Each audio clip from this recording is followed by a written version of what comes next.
You are listening to American WAG, American WAG.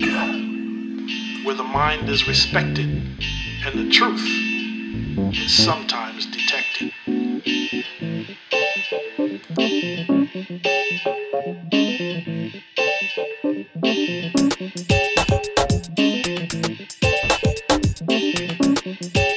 So we're back.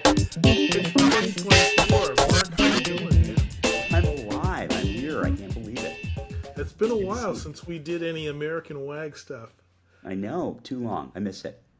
Yeah, it's good. Well, I've got a whole new setup here, and it works out pretty well. So, what do you think we're going to talk about this time?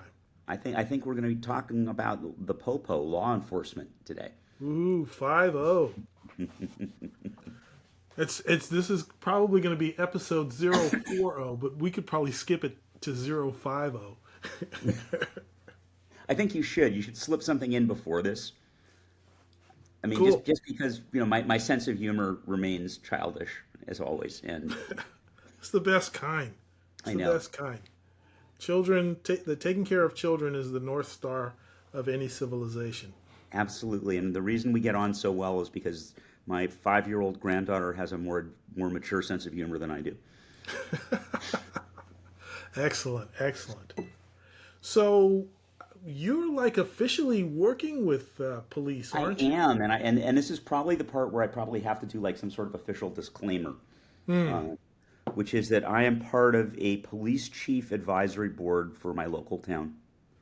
And what I say here, right, is clearly not officially anything to do with my role there Mm-hmm. or with the department or anything like that. This is Mm-hmm. me sort of talking to a friend about how I see the world.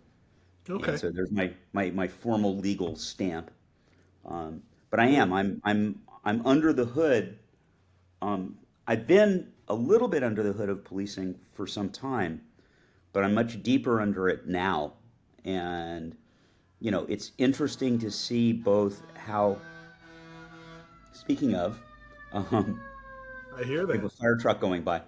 Um, it's interesting to see how much it's like I assumed it would be, and Mm-hmm. how kind of there's some really key and important differences that we have to pay attention to. Oh, interesting. Interesting. And Well, some, go ahead. I heard a provocative question, Yeah. and um, I know it's still mid-January as we're recording this, but it's also coming up on Black History Month. Hmm. And I don't know where I got this, but somebody said, if you had to tell unarmed black men how to behave around police, what would you tell them? And if you had to tell police how to behave around black men, what would you tell them? And I think I have a good idea uh, because of my own experience. Before I moved to New York when I was about 30 years old, I counted the number of times that I had been engaged with police, Hmm. detained or got a ticket or anything like that, and it was 27. Hmm. Yeah. 27 times. Probably, I mean, the first one, I was probably 11 or 12 years old, and they asked me where I got that 10-speed bike and did Yeah. I have a receipt for it. Wow. And the last one, I don't even remember. But I do remember when I got to New York, uh, from Los Angeles, the cops over there were so slow and sloppy, and I was like, these are police, and basically since I turned about 30, I haven't had many problems at all with the police, and probably fewer than 5 encounters in the past 30 years. So it's a world of difference between me being a young black man and being the old geezer that I am now.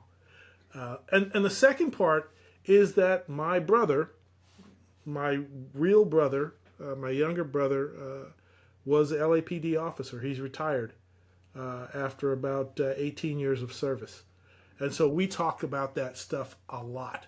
Hmm. So I think even coming from this particularly black angle, which is only one way of looking at it, uh, I think I know what I'm talking about. I think it's an important. It is.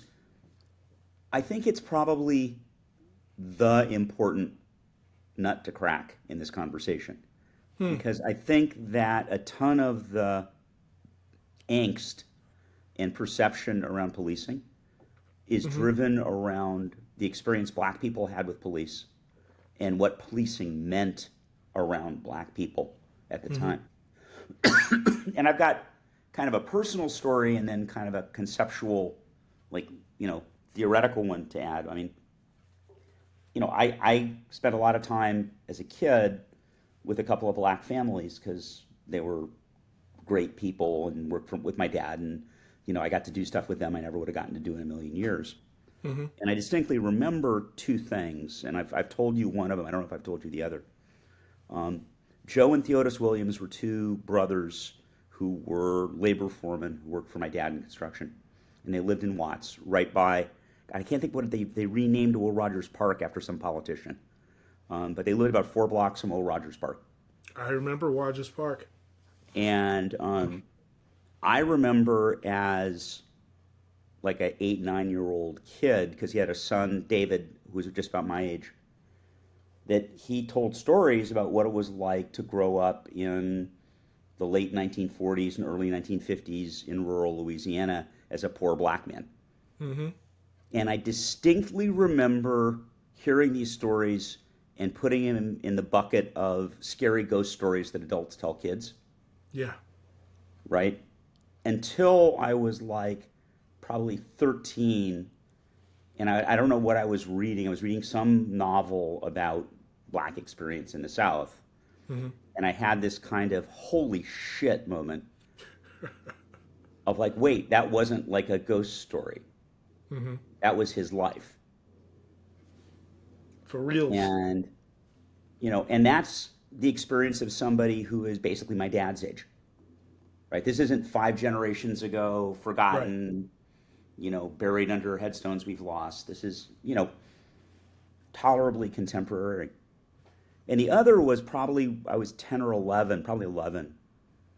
Theodis, who was always both funnier and more frightening than Joe, gave all the kids the talk about police, including me.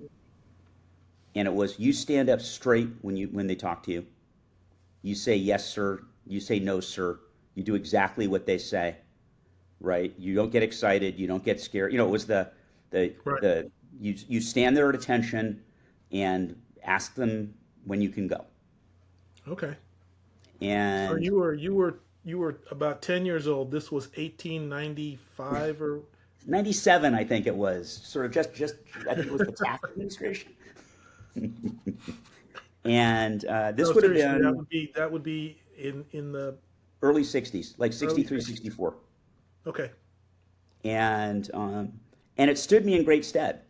I mean, my mom lived, and my home base was in Beverly Hills, right? And my friends in Beverly Hills were a bunch of very dear and wonderful, brilliant people who were, when we were 16, we were all spoiled assholes.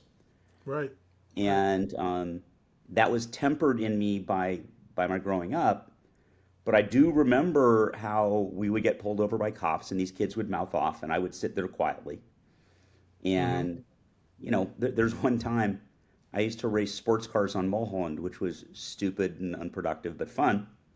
It's an LA rite of passage. It is, in fact. I don't think you're officially past puberty until you've done that. And it's 2 or 3 in the morning, and we're sitting up in one of the pullouts between Coldwater and Laurel Canyon.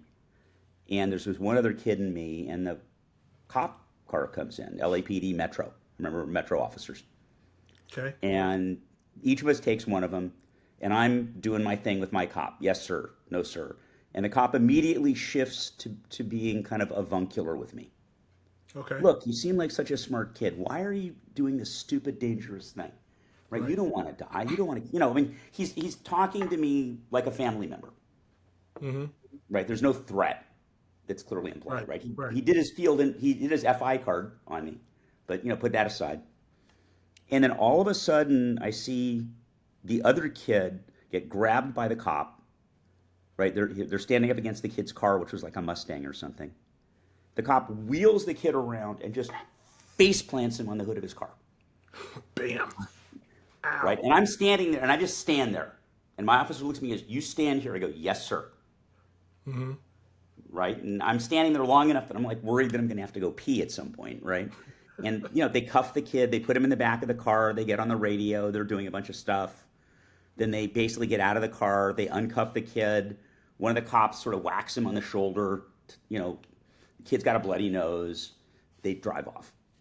And I You were in walk the over to same the kid and car? I'm like, say You, again? you you two were in the same car? No, we were in different cars. Okay, gotcha. And I walk over to him and I'm like, "Dude, what the hell?" I had no idea who this kid was. I'd never seen him before. And he goes, "Yeah, where the fuck were you, man?" I go, "What do you mean, where the fuck was I?" And I go, "What happened?" And he goes, "I don't know, man. I called the guy a fucking pig and he just slammed my face on the hood of the car." And I just started laughing. Go And I'm like, figure. "What did you think he was gonna do in that circumstance?" That's crazy. I mean, it's. I was thinking about this call, and just my experience in contact sports Yeah. and in dangerous sports, and I just wonder if how many people have encountered violence.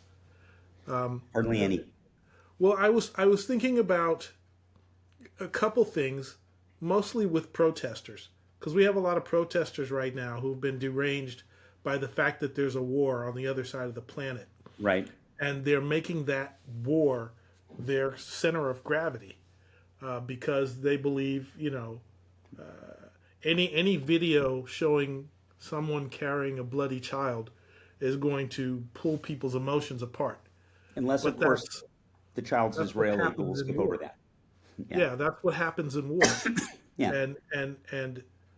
And so if you don't have that self-possession where you had to fight growing up, or you don't know what it's like to be punched in the face or over and over, or getting into fist fights, then it's easy for you to look at a picture like that and said, well, it must be genocide going on. Yeah. It must be the most horrible thing imaginable. And if you've never broken up a fight, or if you haven't had that experience, so yeah, I'm not surprised that there are people who believe the worst things because they really haven't been roughed up in their lives. They don't know what it is, and I think, quite frankly, that's a problem, because if you have had a life where you can talk your way out of anything, Yeah. then you really don't know what it's like to have your head slammed against a hood, and then a bloody nose that you walk away from, and you say, "Whoa, dude, that was close." Yeah. Which I'm sure your friend did, rather than getting all outraged and saying he's going to write a letter and call somebody's supervisor. So No, I this mean, is I kind think, of one of the first rules, because I talked to my brother about this yeah. just the other day, and he says, number one, understand that I just saw you do that today, at this very moment, this Right. time, this place. This is one part of your life. And if you think it's the end of your life, then you're likely to try to protest as much as possible. And it's not like that. Right. But that is not the time or the place. Because guess what? It is a system.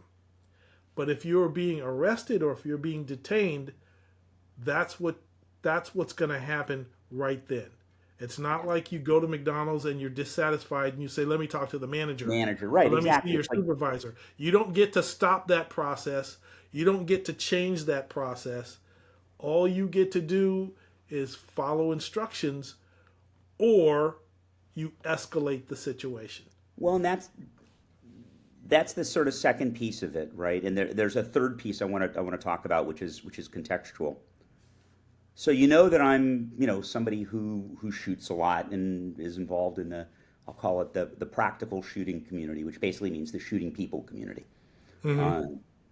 And one of the things that gave me was a lot of exposure to videos of shootings, a lot of dash cam shootings, a lot of of shootings and what goes on. Hmm. And this goes to your what would you advise like a young black man? If my kids were 16 and black, what would I tell them? Hmm. Right? And one of the things that amazes me watching these dash cams is how utterly non-compliant the people who get shot are. Hmm.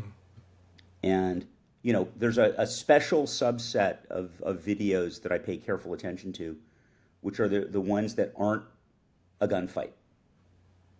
Hmm. Right? Because those are the ones to me that are obviously like, look, guy pulls out a gun and shoots at a cop, party's on, bye. It's over. It's over. I have no empathy for that person who chose that moment to commit suicide Right. and ideally harm an officer in doing it. I'm just that's a different kettle of fish. Right. But we have a decent number of cases, and it's not as big as people think. There's a poll, and it's very interesting. They asked kind of people, how many unarmed black men do you think were shot by police last year? And like Right. Democrats assumed, like particularly Democrats assumed there were like 10,000, right? Yeah. And in fact, it's like 30. Yeah. And if you look at the videos of some of the shootings, there's a couple of them that are genuinely horrible. But there's also a couple of them where I've got a large drunk man in a parking lot who refuses to comply with the officers telling him, hey, dude, just put your hands on the hood on the top of your car. Let us come frisk you. We want to talk to you, right? You're not going to get arrested today. You might get a ticket. And you hear the officers kind of in the background Right. doing Right. all the right de-escalation stuff, Correct. right? And the guy picks that moment to pull a cell phone out of his pocket and whip around on the officers at night in a parking lot. Yike. And the officers shoot him. Yeah. And objectively, that's a bad shooting. Hmm. But if you look at it literally through the lens of the officer, through the body cam of the officer, Right. he's got less than a second to judge what's going on. He's got a guy who's been aggressively non-compliant, and the guy Right. comes around in the dark with a dark object in his hand. Does he have to wait Which to is get shot? which is another thing that people don't understand. So, number one, an officer of the law is the law. It's like there's no question that they are operating, and they have to win. Yep. That's basically what it is. If there's someone who is defying the law or has broken a law, then the officers that get to that scene, they have to stop that, whatever that was. By any means, by whatever Right. means are necessary. Right. But the police obviously are there to win. They know that they're there to win. They can't lose Right. because something that people don't understand. Well, we can get into that. Let me just continue But straight. let me sort of circle around on this for a sec, which is, and the fundamental thing that I tell people about, and told my kids, right, my upper middle class white kids, right? Hey, the first thing you need to do is not be a threat to the officer. Yeah, So because cop their pulls number you one over- job is to protect their own lives, right, then protect their partner's lives, and then and protect everybody then else. to put down a threat to everybody That's right. else's lives. And those So are the rules of engagement. That's what they do. They know. That's what and they're authorized to use one step more force than they encounter. That's right. And so All right? the So key it's almost is, like that movie. right, what do I have to do to make this officer know that I'm not a threat? Yes. And I roll down the windows of the car when I get stopped. I mean, my wife got a ticket once, and it was a very funny circumstance, which I won't go into. But she was really angry. You have this tiny Asian woman jumping up and down in the driver's seat of the car yelling because she's furious. She's getting pulled over. I'm bent over in the passenger seat laughing, right? And the poor officer has to walk up on this scene. And I actually had a moment of concern, right? Because he clearly isn't going to see us as people who are like in control of our stuff and not a threat. And so I made it a point to sort of take a breath and sort of get it together and present. But it's don't be a threat, be compliant. What I told my kids was there are going to be officers who are going to do things that are wrong or bad. And the answer isn't to get in the officer's face about it. The answer is you beef it. We'll We'll write a letter of complaint. We'll escalate. We'll follow the appropriate channels. Yeah, We'll work with you'll the system. have your day in court. Right. They are just the arms of the system. And If so, and that's the other key point, and this goes to the last thing I was going to talk about the experience of black people with officers. The police are the social means of control in society. Okay, and so I'm currently maybe half a mile from Oakland, okay, right? When I drive here, I get off the freeway, I drive through a bunch of homeless encampments, I go through over a bridge or through a tunnel, and I'm here, and it's all very nice and suburban. But those homeless encampments are things that the police used to control, right? once They upon a basically time, controlled, prostitution. They controlled gambling. They controlled all the things that society didn't want to have happen, right? For better or worse, they are the cutting edge of that control. And the reality is that for a big chunk of history, what society wanted to do was control black people. And so there is a level at which, built into the history of the institution, is policing black people.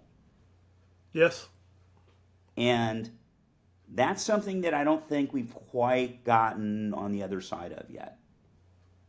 Now there's yeah, a benign I can see that. I can there's see a that. benign side to that, right? I can look at this in two lenses, from the officer's side. One of them is that what they're doing is fundamentally wrong, and they start with a prejudgment that is problematic. And there's a certain element in which there are black cultural norms and there are suburban white cultural norms. I've gone to movie theaters in black theaters. And I got to tell you, the first time I did it was overwhelming. Right? I got raised, my parents taught me that you die quietly in your seat. Yeah, Right? You don't speak up. Doesn't matter. I'm bleeding. I don't care. Shut up. Movie will be over in an hour. right. Right? And that is certainly not the experience in a black theater. Yeah, but I mean, these cultural things go both ways. Understand, my little story about rural Louisiana is I went to my last grandmother to live was somewhere around 98, 99, Yeah. and it was outside of Monroe, Louisiana. And so I met one of my in-laws that I never knew, and he told me the story. We were going to the corner store to get some more ice or something like that, and he was just paranoid. He says, I haven't been here since I was a kid. And he's looking over, and we just drive past a gas station. I'm like, what's going on? He says, oh, that's where the cops used to hide out as soon as we were about to go over to the bridge, because across the Ouachita River, that's the more white area. Right. So he tells me the story about where he literally used to pick cotton. And my mother-in-law did pick cotton after school. And he and his brother picked a half a ton of cotton, put it in the back of their pickup truck, and they went to the gin. And the gin was where, 3 or 4 families had gins in the county, and they basically all the money came from there. And he says, well, I see you got 1,000 pounds. I'm going to pay you for 750. And he says, this is 1,000 pounds of cotton. Me and my brother spent all this time doing it, and we came over to you, and we heard that you were the most fair. Yeah, that's the most fair you're going to get. Yeah. And he said, I had to either leave Louisiana or be on trial for murder because I was about to kill this guy. Oh, yeah. My hands are bloody from picking cotton. And he never came back. He went to California. He never came back. But when he was there, just for a funeral, his head was on a swivel for cops. Yeah. So this is a two-way street in terms of your suspicions about the other guy. Yeah. That's the mechanism of social control. And now the flip side of it is, in a multiverse, right? There's Michael Bowen, who grew up in Crenshaw and fell in with, who's the local set in Crenshaw? Rolling 60s? West Side. West Side, right? Fell in with West Side, right? Spent a bunch of time in jail, right? Got Can't. out and became sort of a senior guy in the gang, right? You got neck tattoos and a body count, and I don't mean women you've dated, right? And a cop walks up to you at 28 years old, and the question is, which Michael Bowen is he seeing? Yeah. Which timeline is he dealing with? He's got I've heard that. he's I've got heard 20 that. seconds. He's got 20 seconds to make that judgment. Well, I mean, like I said, I've been pulled over 27 times, and Yeah. I've actually heard that story. It's like I was in Hollywood, near the Okie Dog, and I'm in the parking lot, and the guy tells me, you didn't make a legal left hand turn there. Right. I didn't see you signal, and I'm like, seriously? Okay, fine. And then he's got the big flashlight. What? Who makes those? I forget. Maglite. Yeah. So he's got a 12-inch Maglite flashlight. The old days, right? The old And days. he The ones that raises with it dents over in his them. head, Right. right? He said, and I'm like, I flinched. He says, "Oh, I'm looking for a tattoo on your left forearm Yeah. because the Michael Bowen that escaped from prison 2 months ago, like, oh yeah, I've heard this prison escapee story, and, yeah, but cops are, well, let me put it to you this way. My dad was a Marine. 4 boys in our family. So I never looked at cops as anything other than men. Yep. And dealing with men, from dealing with my father and knowing the kind of man he expected me to be, there wasn't much of that talk. This was just like, I understand how a proper man behaves. That's right. And I have the command voice if I need to use it because it's been used on me, right? But when you're being calm and respectful and behaving like a gentleman, if you're raised to be a gentleman, that's not difficult. And there's nothing special about cops that I saw that, No, and that I think merited them anything more or less than what respect you would give your father. But what my brother said, he says, you know why these kids get in trouble? Because some of them grow up without men in their lives. yeah. And I am the first person that said no. No, you're not going to do that. No, you did something bad and you're going to get punished for it. And they don't know how to deal with that. That's right. That's what he's saying. He's Yeah. like, and that's not a black culture because it wasn't that way, when my father was growing up. But that's a new kind of culture. Well, it's funny because if you look at the rate of murders, right? The U.S. is a murder-happy first world country. 17,000 per year. But if you strip out 3 populations, right? Poor urban black, right? Poor In very specific cities. in very specific cities, poor urban and in a couple of areas rural Hispanic, and poor rural white from the southeast. Yeah. Right. I stripped those 3 people out, and that totals about 5 or 6% of our population.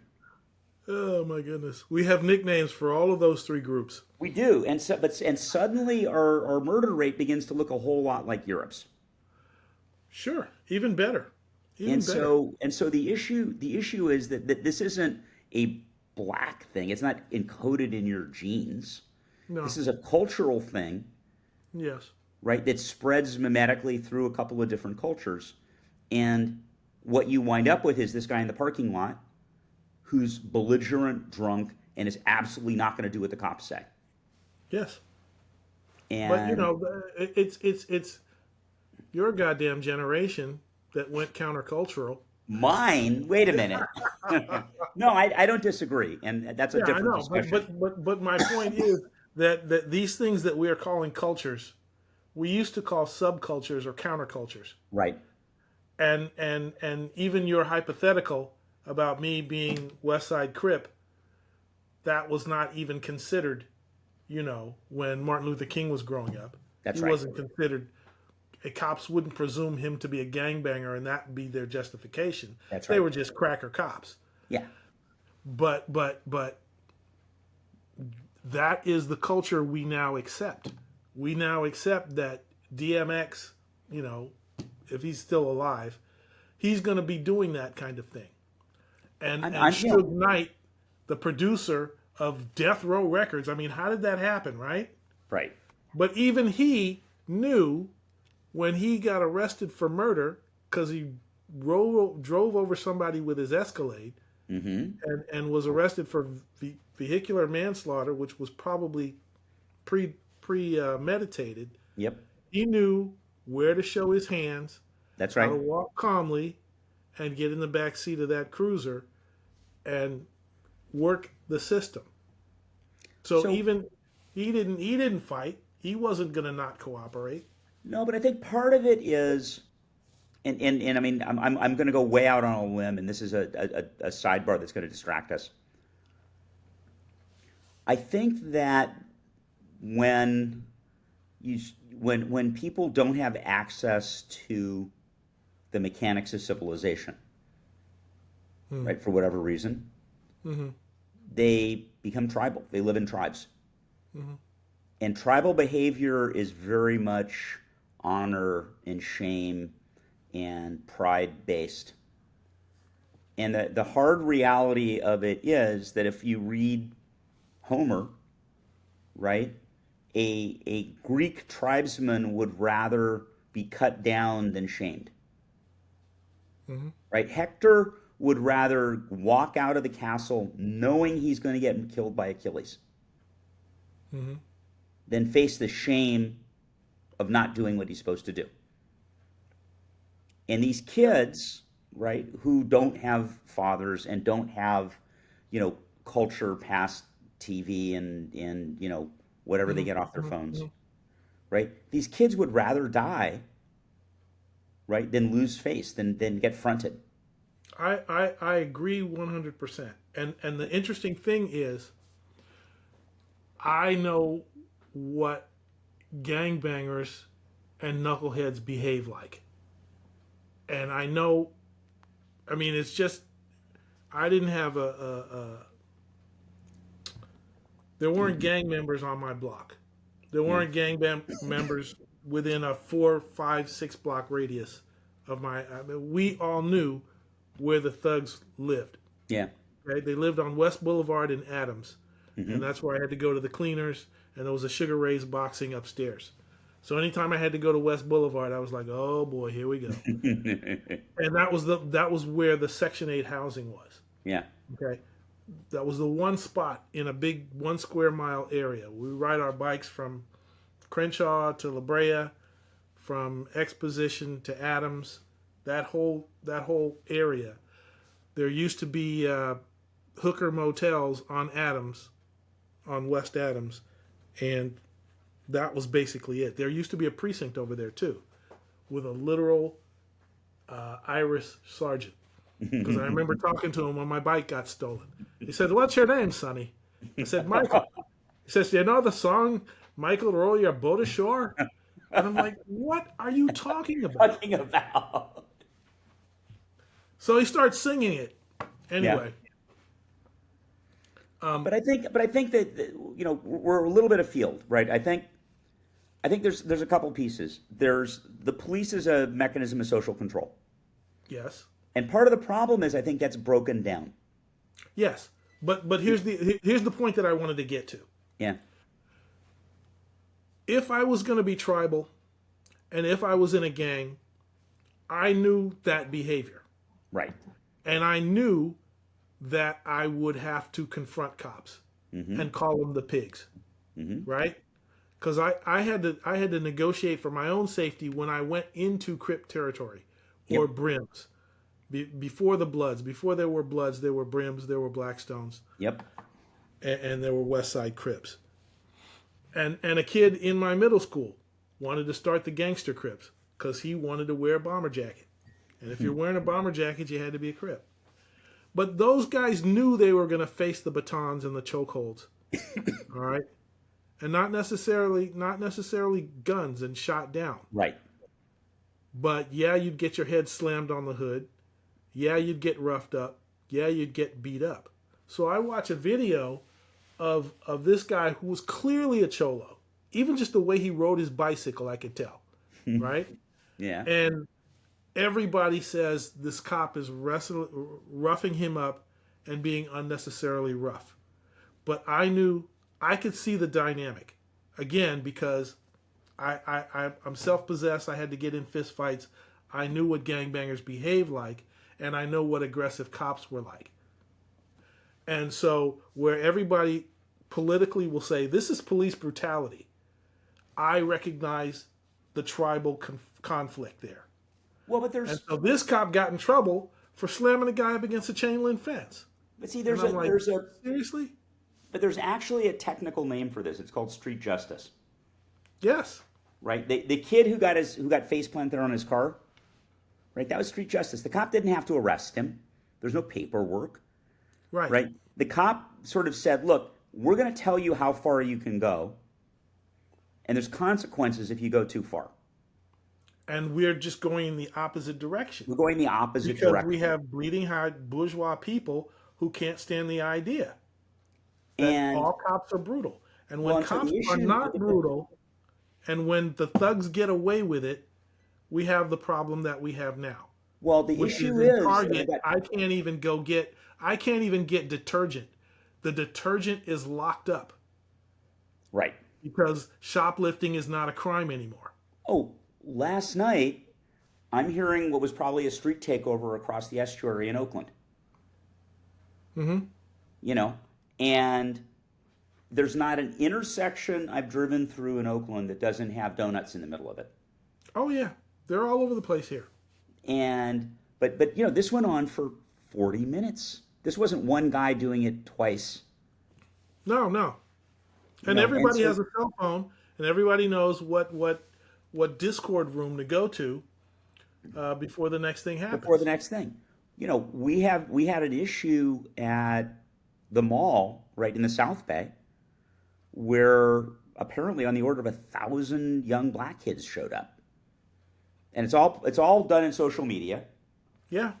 Right? They show up, and all of a sudden I've got gangs of 15 and 20 kids going into stores, cleaning them out in the mall. The Yeah. cops shut the place down. It was in the news. Right? They're pushing kids out to the streets. And the problem is the kids are all using Uber and Lyft to get there, and they're calling Uber and Lyft to get out.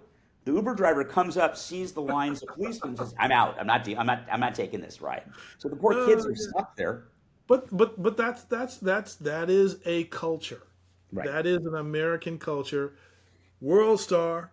That's what we're going to do. And so, yeah, and the these are police our somehow are orphans. These being are asked to orphans deal of with our it. society. And the question is, how do the police deal with this?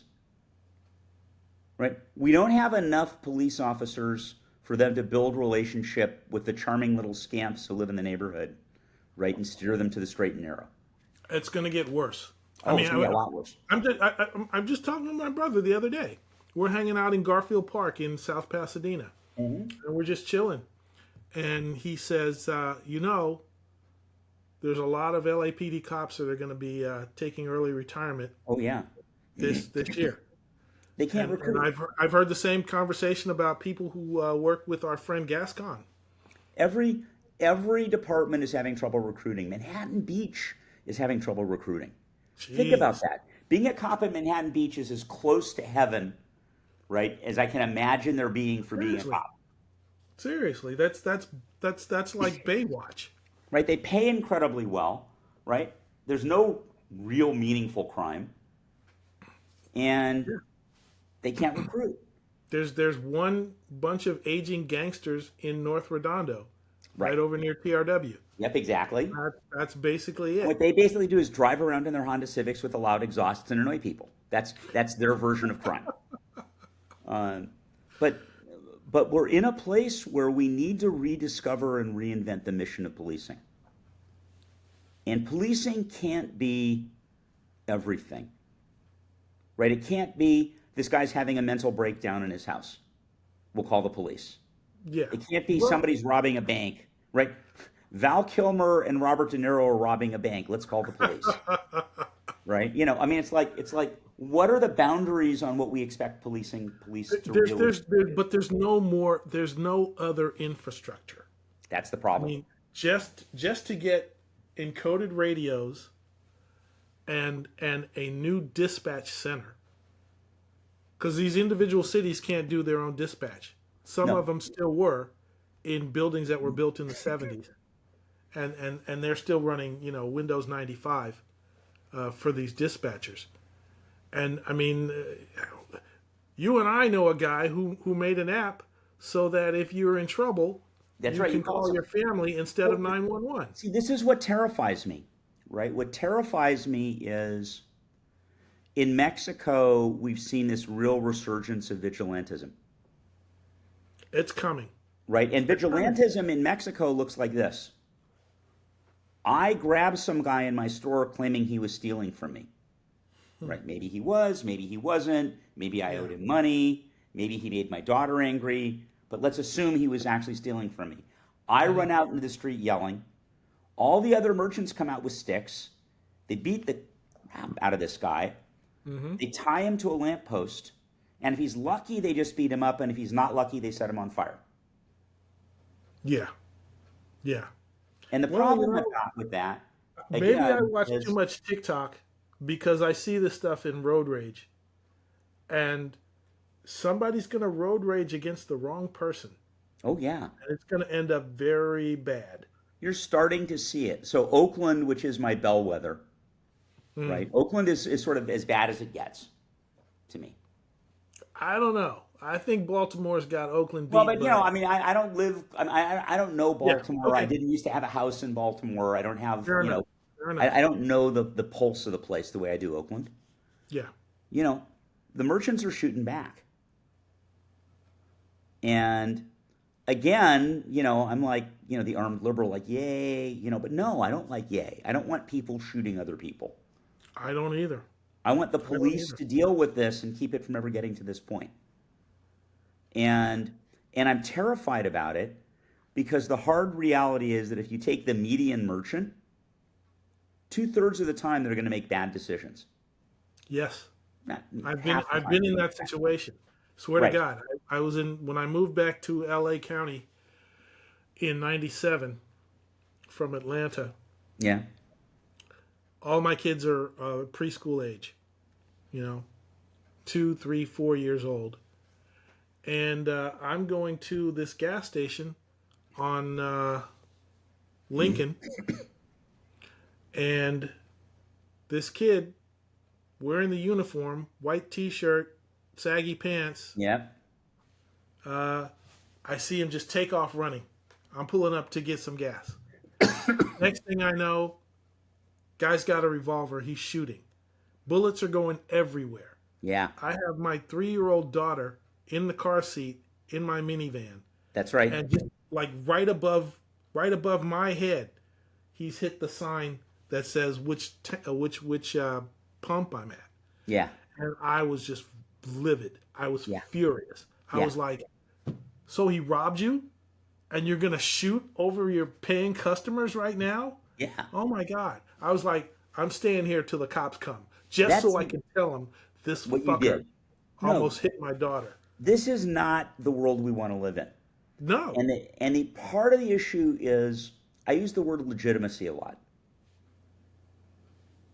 So legitimacy is, and the best way I know to explain it is, when it's 3 a.m. and you're driving, assuming you're up that late ever, right? Do you stop at red lights?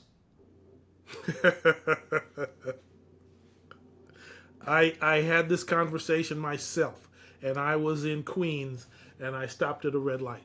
That's And right. I'm like, why are these red lights so long at 2 a.m? But still you stopped, right? But And I the stopped. reason you stopped isn't because you're worried about getting stopped by a cop, because if there was a cop, you'd see them. Mm-hmm. right? You're not worried about being hit by another car because there's nobody else on the road at 3 in the morning in Queens or wherever you're driving. You stop because you want to live in a society where people stop at red lights. Where And you ladies and gentlemen are respected. and you appreciate the value, right, of people stopping at red lights. Yes. That's legitimacy. Yes. And we're basically piling all our legitimacy on our front lawn and we're setting it on fire. What people don't seem to understand, my brother, here's another thing that he told me. He was like, we have the fireworks show Yeah. in Palos Verdes on the 4th of July. Yeah. There's one in Palos Verdes just south of Redondo Beach. Yep. And the Redondo Beach Pier has a big show. Yep. So there's literally 1 million people at the beach Yep. on Independence Day every year to watch these two fireworks shows. I'm usually there sitting on a friend's balcony watching the whole thing. And he says, there's 1 million people out there. You know how many cops we could have out there? 100, if we're lucky, from 2 or 3 places, 2 or 3 towns. Do you know the chances of 100 cops stopping 1 million people from doing anything? Right. 0. That's legitimacy. We're always outnumbered.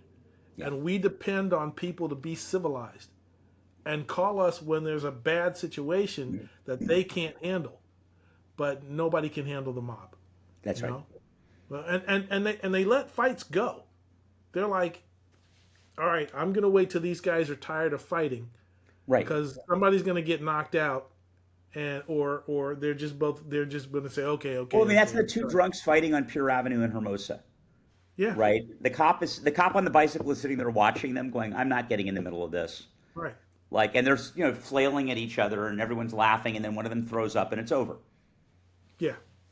And but the key is, how do we restore this notion of legitimacy? How do we rebuild the idea that people inherently want to behave well, and that we have a state structure and mechanism that basically deals with the 2 or 3rd standard deviation out that just isn't going to behave well and is going to do bad things?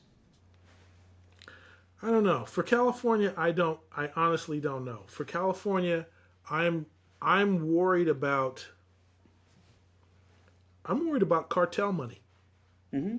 That's what I'm worried about. I mean, there's a point where, when there's no other order, the cartels restore order. Yeah. And people are like, "Yes, sign me up. I'm in for that." Nobody's going to bip my car. Have you heard this phrase, bipping? No, what's bipping? It's the Bay Area phrase for when someone breaks a window in your car and steals everything inside. Okay. My car got bipped. So there's no radio sign that you could put on? No, nothing. They break in anyway and take everything. My favorite one is, there's a gas station I used to use with my rent-a-car on the way back to Oakland Airport. And I've now seen like 10 videos of these crews that basically wait till all the pumps are full, walk up, start breaking windows in cars, and just steal everything out of the cars while people are pumping gas in these cars. And all these poor tourists are looking at these rent-a-cars getting broken into, and they're like, "What do we do?" Well, the new rule is you have to have 9 or fewer catalytic converters, and it's just a misdemeanor. That's just so absurd. Yeah. I know. So, I mean, it was like, can you imagine? Like, what are you going to flip a coin? First 9. 8 are free. The first 8 are free. It's like, and yeah, no, it's but here's the deal. This is what we're asking the police to deal with, and part of the point is, the entire justice system is a system from end to end. Right, from police to parole officers. And the reality is that the system behind the police is broken. The system is broken because, and now I'm going to go out on a limb. The system is broken because our politics is nationalized. Yeah. If our politics was local and we really cared about local control, then it would matter when you get pulled over and you say, "I do want to speak to your supervisor, and I do trust my district attorney, and I do trust the judges, and I do trust the politicians." Yeah. But they get away with everything because so much of that is controlled at the state level, and that depends on who's got the majority in the state Yeah. house. And then they can change the laws like that. And then what do? They get mad and they say, we need a president to fix To all of sort this this stuff. out. And the problem is we're further and further away from the power, which means we can do less and less. Exactly. But And, the key here is we're asking the police to deal with all this. well, if we had enough police and we had enough respect for police, Well, there's then two problems there. The problem with enough police, and this is the other side of me coming out, right? I've for a while been worried that our rate of pay for police and fire in California is unsustainable. And that the arc we're on, and I joke about this, is we're going to have 2 police officers in every city. They'll get paid multi-million dollars a year. They'll get like Kobe Bryant level contracts, right? I've And they'll seen be that episode amazing of police South Park. officers, but there's only 2 of them. Yeah, That's because that's all we yeah, can afford. yeah. I have seen that episode of South Park. It was And all the white collar workers couldn't get anybody to fix the plumbing, right, and so the plumbers became millionaires. right, exactly. And so Yeah, yeah. It is that bad situation. and so the And problem is what we need is we need more police officers.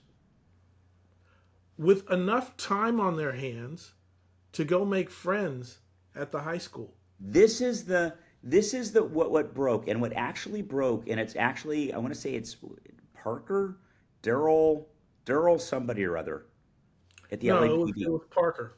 Was it Parker? Parker was the guy who professionalized the LAPD. Right, and basically went from cops walking around on the beat and stealing apples from grocery stores to I'm going to be Adam 12. I'm going to be in a squad car and I'm going to respond to calls. Yes. And I can do this because I can cut the police budget by a third because I'm much more efficient at responding to crime this way. Right. But the problem is I'm not very good at And I preventing crime. left here in 91, and what they were doing was they were offering first-time police officers 60,000 even while they were in the academy, Yeah. but they were going to be bicycle cops and they went to the beach. Yeah. And they were going to be traffic cops and they would drive around in those tricycle things. Scooters, right? And so these were cops that were not trained to do much more than the absolute minimum and never deal with the criminal element. So Although you still have the hardcore cops. So you had a 2-tiered policing Right. system, and the rookies. Oh boy, they had women and diversity, Yeah. and they had big billboards in the hoods, Yeah. and they were like 60,000. Come on, get it. Can we get it? And it's just Although bicycling is a great way to actually police neighborhoods. it works. It works in certain Oh, but neighborhoods. it's funny. It works in Venice Beach, but that's not the kind of cops we needed. We needed cops like Dion. I forget his last name, but everybody knows this black cop in the 77th precinct over in South LA is famous, and he's Yeah. big in his church. He's big in his community. That's right. But you know they're the rare exception. But they all that because all the get- cops live in Simi and live in Thousand Oaks now. Where else can they afford it? That's the problem. And and at the same time, every cop's going to retire a millionaire. And the cop's basic MO becomes, I want to make it to retirement. I don't want to get shot. I don't want to go to jail. Right? I want to protect the community in that order. Yeah, it's. I mean, my brother's telling me like you have 2 choices when you're on the LAPD. You either go for your promotion, and that's a political career, Right? or you serve the people in the street, Right. and then you don't have any political cover That's right. because you are an expense, and you're going to get injured, and And then the first time you screw up or the first time you get hurt, see you later. right, and if you bring any political pressure down on city council, Yeah. well. Sorry. And the city council can parade and say, they can let the protesters say all cops are bastards, And they say, I feel your pain, yes. But the And other then they have piece to of do it, something. and the thing that worries me a lot is that police culture's more insular than it was 20 years ago. And I think that's inevitable when you don't have kids who want to grow up and be cops. I don't The odd thing disagree. is, like, in my neighborhood, when my neighborhood went from reasonably middle class to the gang starting to deal drugs and crack Yeah, in the early 80s, when big brothers were gone. yeah, Big brothers either went to to the military or to college or to jail. yep, And then the rest that left, it we knew the knuckleheads were coming up. hmm, I mean, my brother tell me the kind of the number of people that he arrested that he knew yeah. from high Oh, school. shit. And when we grew up in that crucible of an environment, it was very clear. So, like, my best friend from next door, he became a cop. But the guy around the corner became a cop. So we had cops and military because we knew what it was like to deal with those gangbangers. And when Tookie Williams was sentenced to death for his forcible murder, Yep. you know, the usual suspects say, well, he's reformed. He wrote a children's book in San Quentin. And we're like, you have no idea who that dude was. Oh yeah, no, it's like put the No needle idea. in deeper. Why are you just using one needle? Yeah. And it's true. The police and gangbangers know about weapons. They're realistic about them. Yeah. So again, it's the politics of we want to be very tolerant. I mean, here's what I do agree with. I agree that zero tolerance requires infinite policing. Yep. If you just say, we're absolutely not going to stand for any crime, then you got to have Yeah. thousands of cops out there. And that intolerance is real in our society, except we just do it online. When we have zero tolerance online, we want somebody canceled. And Well, we we have this will turn the imagination. whole internet on its head because we can be that petty. We have this imaginary vision of a world in which everything's perfect. And I try and explain to people a lot, right? There's 300 some million people in the US. Yeah. At any given moment in time, everything you can imagine a person would do is happening. Yes. Right? That's Somebody why is murdering a one of the baby. reasons I don't pay any attention to racial stereotypes. Right. Somebody's murdering a Like, baby. Somebody yeah, is somebody's doing rescuing that. a baby from an ice from like falling into an icy river. Somebody is right. Anything you can imagine, it's happening right now. And the way our So, media works is we see it all. yeah. And our problem is we let the media direct our attention. I mean, I there's have there's said for a nothing long worse time. to me than hearing, Nancy Pelosi kneeling in the rotunda with a Oh kente God. cloth saying, "I am Trayvon Martin." Oh my I God. mean, oh my God, No, that enraged me. how can we let that happen? But these have become heroes. These But moronic. it's one of these things where you look at Trayvon Martin, you look at George Floyd, you look at Michael Brown, right? And I'm like, no, these people were not awesome. These people are not deities. These aren't people we should be painting murals of on our walls, Right. right? But we're still vulnerable to that counterculture that is politically active and literally gets mayors to say, well, yeah, let's defund the cops a I know little bit. a little bit. Well, I mean, it's interesting because I look at, and this is a whole separate thing. Let's get back to policing. I want to pull back from talking about progressivism in general. Mm, The problem is we need policing. We do. right? I do not want, and again, I'm a gun guy, right? I do not want to carry a gun everywhere I go, right? I do not want to be responsible for my own safety. I do not want, right, to lead that life. That's not my goal. Amen. Amen. I really worry about that. I mean, like, I'm no spring chicken. I can run back to my truck, Right, and I have a stick in my truck. right. I have a very pointy stick in my truck as well. But I don't want to be in that situation. I don't need I that. don't. I don't want I to. don't want to That's be not how in I want to lead Hollywood my at life. night. I don't want to live in Mogadishu, Yeah. right? I don't want to live in a place where basically social control or central Mexico, right? Where social control is broken down and it's entirely like me and my family, right, against the world. Hmm. And I like this whole civilization thing where like, you know, stuff gets Yeah. taken care of for me. Yeah. I don't And know. so we Are need we to going get to back to lower that. our standards though? That's kind of the question.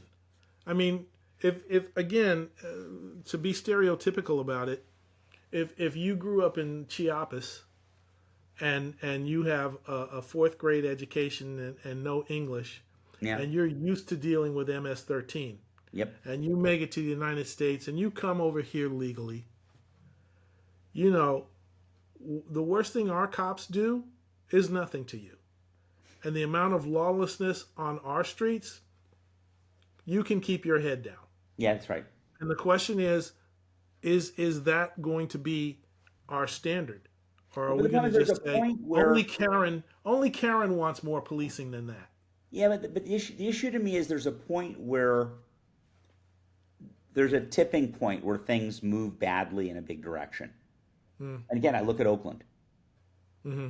right? Hmm. And it moved badly in a big direction about 5 or 6 years ago. Yeah.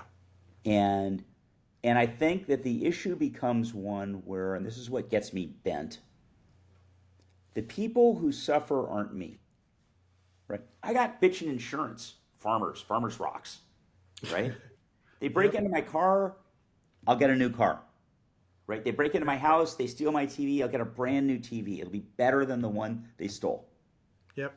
right? All I have to do is not get hurt and not get my family hurt. That's all I care about, Right. Right. right? The problem is the guy who does my lawn care, right, doesn't have farmers. And for him, when his laptop gets stolen, his daughter no longer can go to can deal with her homework. Right. Right. And he can't just, my laptop broke yesterday. I ran to Best Buy and bought a MacBook. Yay, right? Right. He Right. can't do that. Yeah. And so the people Oh who yeah. get It's screwed, not about us. I right, mean, we have some responsibility, and I think we're setting a good example by saying this is how it should be. right. But we have more responsibility than that because the people who get hammered by this are the people who are the most vulnerable. Yeah. Yeah. And, we have a responsibility to have a working justice system in this society. Yeah. So yeah, there are just things that we need to make sure that they work. That Right. they work. And at That the we end of have the confidence. day, I think it's the hard reality, and again, I joke that I treat the barista at the coffee place where I got my flat white the other morning very differently than I treat the $200,000 consultant that works with me, Yeah. right? Because like, hey, dude, you make 200 grand a year, bring freaking game. I don't care. There's no excuses. Right. And she makes a mistake and I was like, hey, no problem, make it over. I'll live. It's fine. No stress. Mhm. And cops are now moving into the $200,000 a year range, and we expect them to do their job and do it well. Well, I mean, we've seen. Geez, I forget the name of the cop that everybody hated. Oh, the guy with George Floyd. No, no, no, no, no. Here in Los Angeles, Oh, the guy in Rampart. he was testifying. He might have even testified at the O.J. Simpson trial.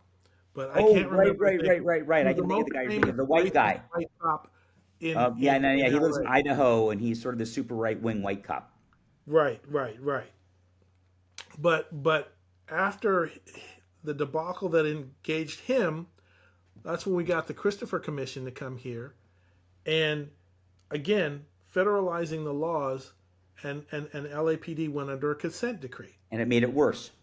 and it made it worse because then the cops had to take the race of the person that they were arrested and add that to their paperwork. And every time a cop arrested a black or brown person, they were like, "Is this going to go on my permanent record?"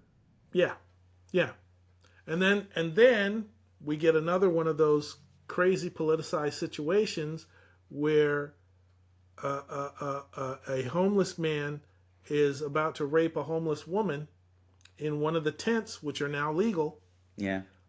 and then the cops beat him down, and he grabbed for a gun and ended up dead. Yep. And his nickname was Africa something. I remember. Yeah, yeah. So and that's what got everybody police cams. And they said, well, police cams, that's going to do the whole thing. And so we're changing the behavior of cops more than we're changing the behavior of citizens Bad guys. I know. and bad guys. But here's the dilemma, and I'm gonna talk against interest, right? I live in Torrance, and our department started the thing that I'm involved in with the chief because we had a scandal.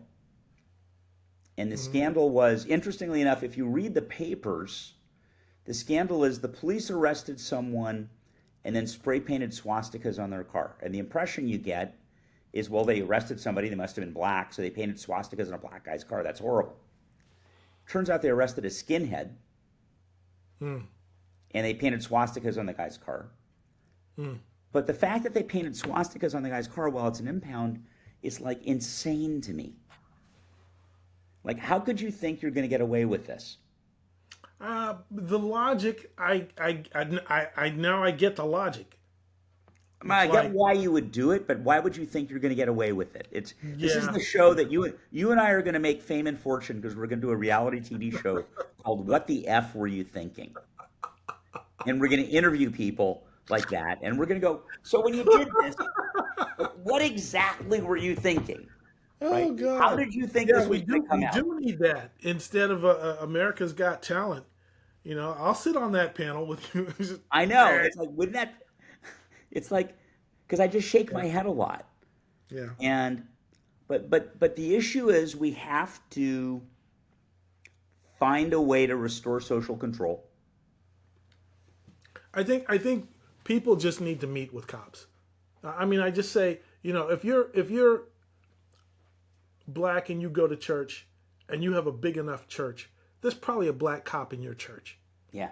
And if there's not, your minister probably knows one. Yeah. So why are you not talking to these people? Well, this is actually, it's funny you say this because this is actually something I'm very focused on right now, which is, I call it cultural comfort, right? And cultural competence. And it's how do we, in a very insular population of officers, build more cultural competence in? Well, let me tell you what I did. For most of my profession, I ran around the country doing contracts as an independent contractor. Yeah. And about 12, 13 years ago, I got a chance to work from home. And I've been working from home all that time. You've never left your house. Now I get to since then. I get to participate in local things. Yeah. And I went to CERT, Community Emergency Response Training, and I learned what EMTs did. I learned what firemen did, and I learned the communication systems and all those kinds of things. And at the end of that, we had a simulation of an earthquake, and I got to be the ISO officer. So I got that certification, and the guy said, "You did well. You should do this for police." There's something like this for police?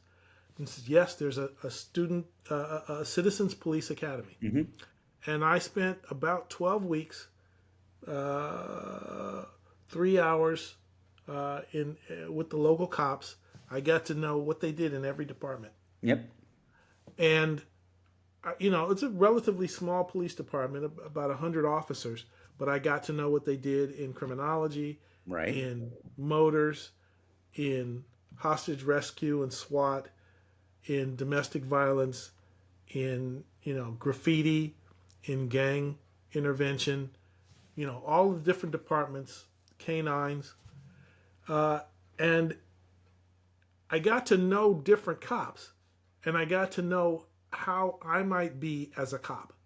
Right. Because I could, after, 12 weeks, after 3 months of this, I'm like, oh, I'm more like Mike than Joseph Right. over here. And I'm more like this officer than that officer. But I'll tell you one thing, when I went into that simulator, with the gun simulator, and I had the rules of engagement, I was like, they are not joking that it's a split-second decision. Oh yeah. That was something. But again, it was, I feel like I know the secret handshake, but there's not a secret handshake. It's just like getting to know your plumber or getting to know your gardener, But here's the spending deal. time, respectful time, and seeing what they do. But there's the other half of that, right? And the other half of it is, how do I'm so bourgeois. you are? I love you for it. Well, we're siblings, right? At the end of the day, Go ahead. there's a guy I knew from motorcycling named Kevin, and Kevin, when I met him, we were riding motorcycles. We're all geared up, and we stopped, and he gets off his motorcycle and he takes off his helmet and takes off his jacket, and I look at him and I'm like, oh shit, right? He's got big ruby earrings, right? Bright red tattoos up his sleeves, and I look at his forearm and it's MOB. What's that? Member of the Bloods. Member of the Bloods. Oh, okay. And Red ruby earrings. and I look at him and I'm like, dude, are you like involved in the gang? And he looks at me and goes, I was at one point, I'm less so now. And we had a long talk and talked about a bunch of shit about it. And he took me to a couple of motorcycle gatherings of his folks, as opposed to my nerd motorcyclists, right? Mm-hmm. And he was very clear. He said, look, you got to understand that like fists get thrown here. And I get it. I'm like super respectful. I'm like, hey, how you doing? I'm like the nice guy, right? I'm like, Iggy Pop when he's not being Iggy Pop. I'm the super friendly Did you wear your Hawaiian shirt and your Ray-Bans? Yeah. And, and so there's a level of ability to walk into an environment like that and function and be comfortable. Mm-hmm. And I think that one of the things we're probably not as good at with policing as we ought to be is taking new officers. Because I'm guessing if you're 15 years in the job, you figured this out, or you've broken yourself. Yeah. Right. But how do I steepen the learning curve? Right. How do I make the learning curve faster for a new officer who walks into a San Pedro car club full of Latino gang members? Yeah. Right. And how does he comfortable in that environment? How does he make them comfortable with it? It's hard. I tell you, when I lived in Brooklyn and when I lived in Boston, you could tell that the police officers there were more numerous.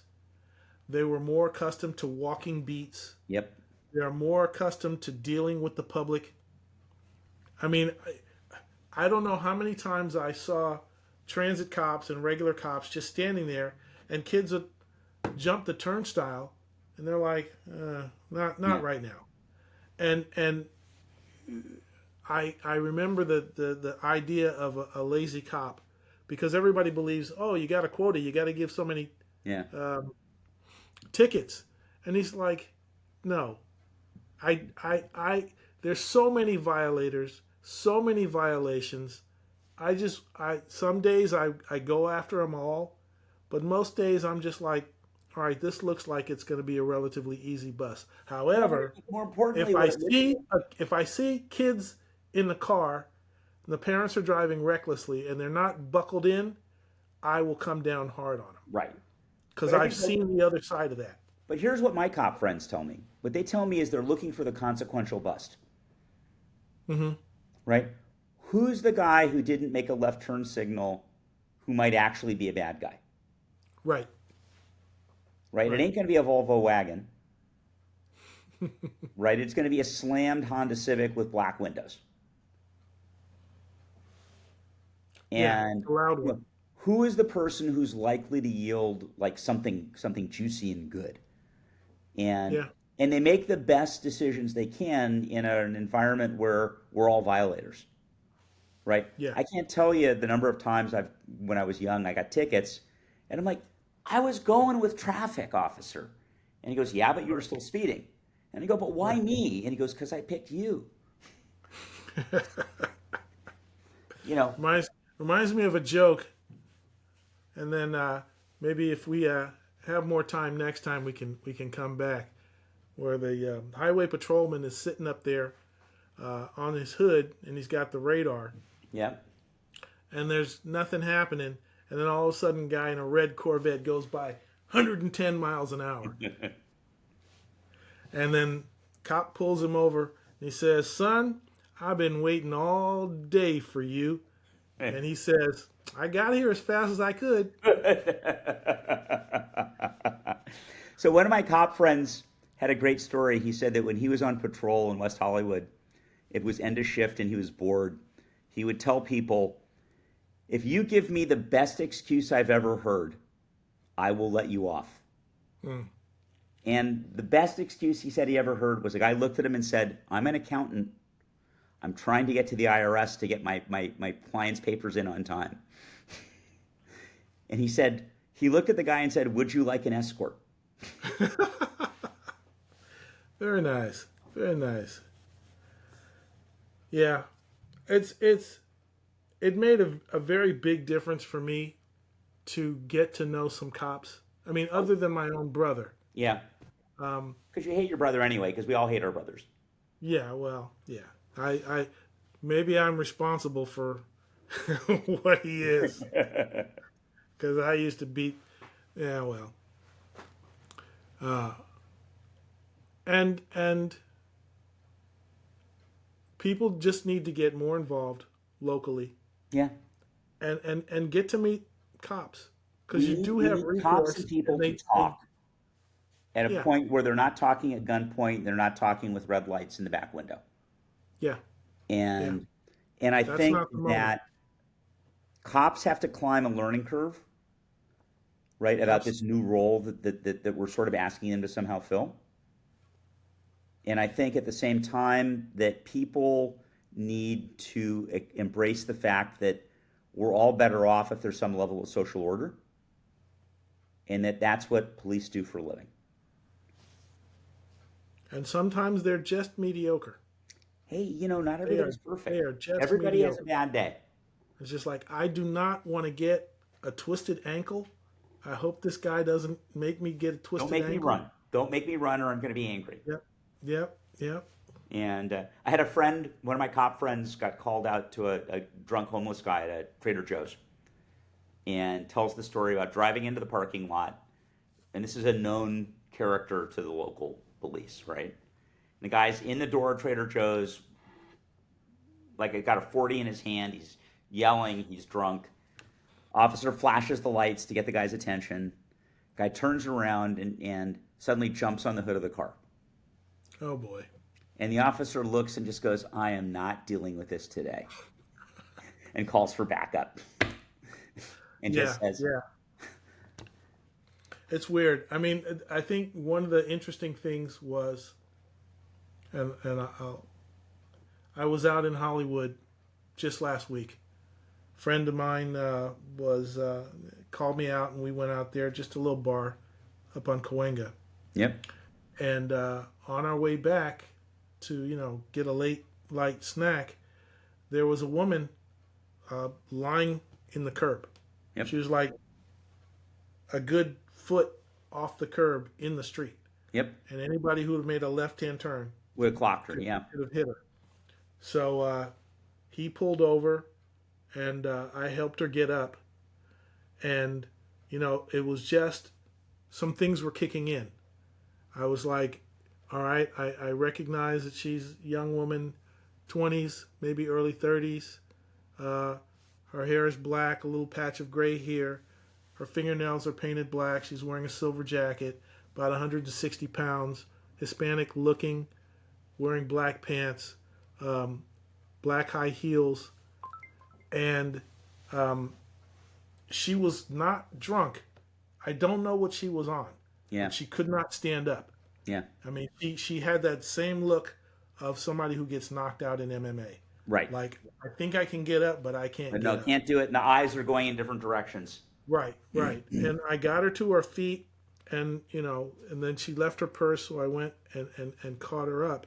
And I was just like, my friend wanted to call 911, and I'm like, I don't know what they're going to do. But just knowing that they do want to hear the call, Yeah. made me do that. Yeah. And I said, let's do the call, and let's let them know that there's somebody here that needs help. Yeah. And 911 is the only way in. So it's only the first responders. Yeah. And they're not going to get there for another 15 minutes. That's right. So as a citizen, you do have some responsibility to look for your neighbors, look out for your neighbors. I think we all do. what you And I can do. think, and it's funny because, earlier in the talk, I was hypercritical of vigilantism, and I still am. But there's a difference between being a vigilante and taking care of your neighbors and taking care of your family. Yeah. And being and sort of starting out with kind of this mindset of like, hey, like, I'm not completely going to sit here and wait for the cops to take care of everything. I'm going to help people. I'll clean up the accident. I'll help the accident victim. I'll do what I need to do. If I was a cop, what would I do? What kind of cop would I be? What do cops know that I don't know? It's funny Why because don't I- one of my cop friends talks to I ask them trainees, that. and the way he trains them is he says, if you were not a cop, if you didn't have a badge and gun, what would you do right now? And he says, that's probably a good place to start. Yeah, let's end on that. I You're like not that. a cop. You don't have a badge and gun. How are you protecting and serving your neighbors? That's a great place to be. Well, Mark, it's always good to talk to you. Better in person than on the screen, but I'll take it. All right. Cool. Talk to you later. Later, Thanks man. for listening, everyone.